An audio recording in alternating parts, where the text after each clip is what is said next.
back to talk about the weird things of Gerroa, part 2. Okay, so it's paranormal witness accounts taken from the Shoalhaven. So I've actually taken these from other people and they'll remain anonymous because no one wants to be known as the weirdo in a small town, except me.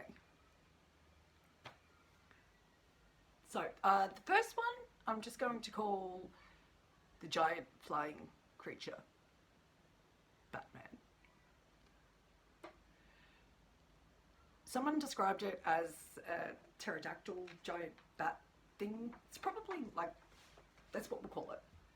The giant flying dinosaur, dragon, whatever it is.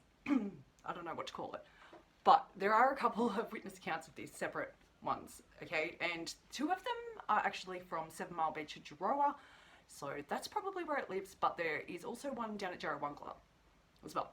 So it gets around. So the first one, I've written myself notes too. Smart this time. So the first one, 2 witnesses, age 28, 35.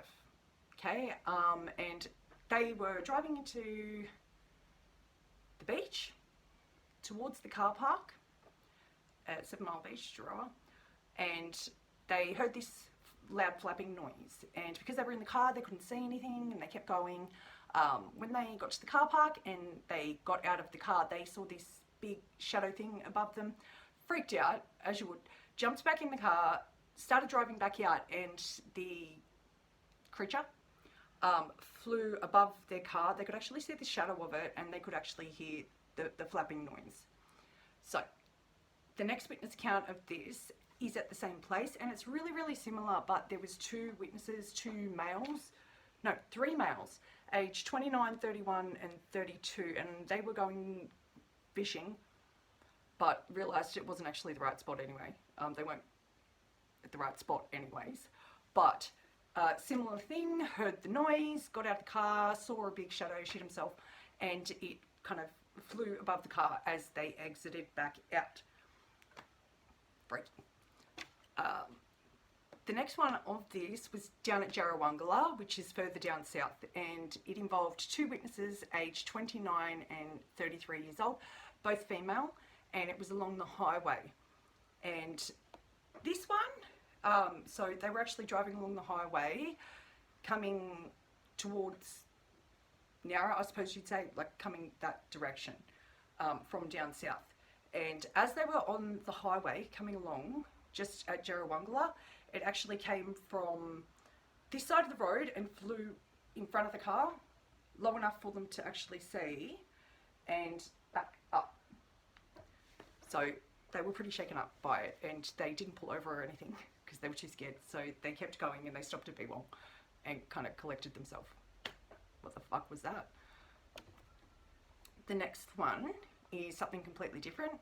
So I'm just going to say lost time because there's actually no like UFO in this. It's just bright lights that have no explanation, but there's quite a few witnesses involved in this. So there's actually 6, but they're separate. Okay, so there's male and female couple, male and female couple, male and female couple.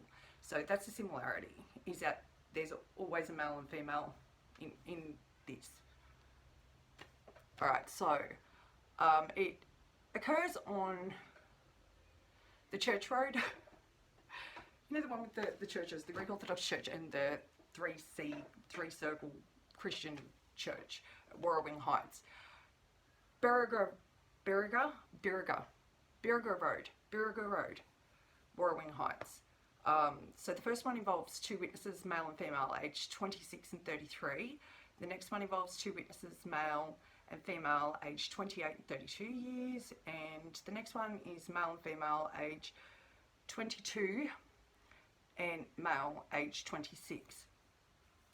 So, in this case, all of the above mentioned were driving inwards down to the end of the road.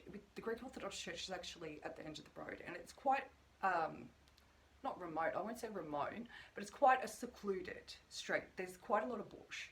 So, driving down that road, and there is a Christian church, a 3 circle, whatever it's called, church. on the right hand side as you're driving down into that road. Okay, so they all remarked the same thing, that they noticed this big colourful light. So someone said that it was blue, someone said that it was purple. Regardless of what colour, it was a colourful light, and huge, big colourful light, like engulfed the entire grounds of that church. So they turned around and decided to come back, and it was 11 o'clock. All of these that I'm talking about right now were around roughly at 11 o'clock at night, so it wasn't too late at night, okay, but it's late.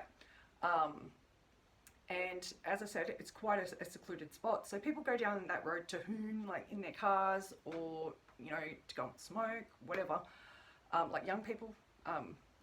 So they noticed this bright light. It was 11 o'clock at night as they went into the road.